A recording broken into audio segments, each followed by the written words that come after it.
ನಮಸ್ತೆ ಪ್ರಿಯ ಬಂಧುಗಳೇ, ನೋಡಿ ಈ ಒಂದು ಎಕ್ಕದ ಗಿಡದ ಎಲೆಯಿಂದ ಮಾಡಿ ಸರಳವಾದ ತಂತ್ರ. ಏನಪ್ಪ ತಂತ್ರ, ಯಾವುದ್ರ ಬಗ್ಗೆ ಹೇಳ್ತಾ ಇದ್ದೀನಿ ಪ್ರಿಯ ಬಂಧುಗಳೇ, ನಾನು ಹೇಳ್ತಿರೋ ಒಂದು ತಂತ್ರ. ಮನೆಯಲ್ಲಿ ತುಂಬ ಜಗಳ ಆಗ್ತಾ ಇದೆ, ಕಿರಿಕಿರಿ ಆಗ್ತಾ ಇದೆ, ಒಟ್ಟಿನಲ್ಲಿ ಒಬ್ಬರು ಕಂಡ್ರೆ ಒಬ್ಬರು ದ್ವೇಷ ಮಾಡ್ತಾ ಇದ್ದೀರ ನೀವು ಪದೇ ಪದೇ. ಅಣ್ಣ ತಮ್ಮ ಆಗಿರ್ಬೋದು, ನಿಮ್ಮ ಗಂಡ ಹೆಂಡತಿ ಆಗಿರ್ಬೋದು, ಮತ್ತು ನಿಮ್ಮ ಮಕ್ಕಳು ಆಗಿರ್ಬೋದು. ಹೌದಾ, ನೀವು ಒಗ್ಗಟ್ಟಾಗಿರಲು ಈ ಒಂದು ತಂತ್ರವನ್ನು ಮಾಡಿ ನೋಡಿ. ಏನಪ್ಪಾ ಅಂದರೆ, ಒಂದು ಎಕ್ಕದ ಎಲೆ ಗಿಡದ ಒಂದು ಸಹಾಯದಿಂದ ಮಾಡಿಕೊಳ್ಳಿ.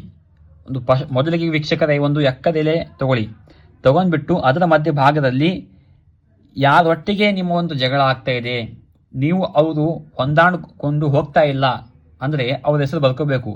ಅವ್ರ ಹೆಸರು ಮೇಲೆ ಈ ಒಂದು ಅರಿಶಿಣದ ಪುಡಿಯನ್ನು ಹಾಕಿಬಿಟ್ಟು ನೀವು ಅವರ ಹೆಸರು ಮೇಲೆ ಒಂದು ದೀಪವನ್ನು ಹಚ್ಚಿಬಿಟ್ಟು, ಹೌದಾ, ಆ ದೀಪ ಮತ್ತೆ ಈ ಒಂದು ಎಲೆಯನ್ನು ತಗೊಂಡ್ಬಿಟ್ಟು ನೀವು ನಿಮ್ಮ ಮನೆ ಒಂದು ತುಳಸಿ ಗಿಡಕ್ಕೆ ಒಂದು ಇಟ್ಟುಬಿಟ್ಟು ಬನ್ನಿ. ತುಳಸಿ ಗಿಡಕ್ಕೆ ಈ ಒಂದು ಎಲೆ ಮತ್ತು ದೀಪವನ್ನು ಇಟ್ಟುಬಿಟ್ಟು ಬನ್ನಿ.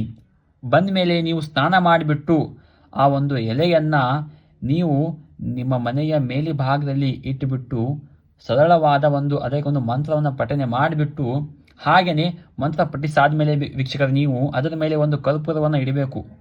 ಆ ಕರ್ಪೂರವನ್ನು ಸುಡುವ ತನಕ ನೀವು ಮಂತ್ರ ಹೇಳಬೇಕು. ಆ ಮಂತ್ರ ಏನಪ್ಪಾ ಅಂದರೆ, ಓಂ ನಮೋ ಕಾಲಭೈರೇಶ್ವರಿ ನಮಃ, ಓಂ ನಮೋ ಅಷ್ಟಸಿದ್ಧಿ ಪಟ್ ಸ್ವಾಹ. ಈ ಮಂತ್ರ ನೀವು ಕರ್ಪೂರ ಸುಡೋ ತನಕ ಒಂದು ಮಂತ್ರ ಪಠಿಸಿ ಸಾಕು ವೀಕ್ಷಕರೇ.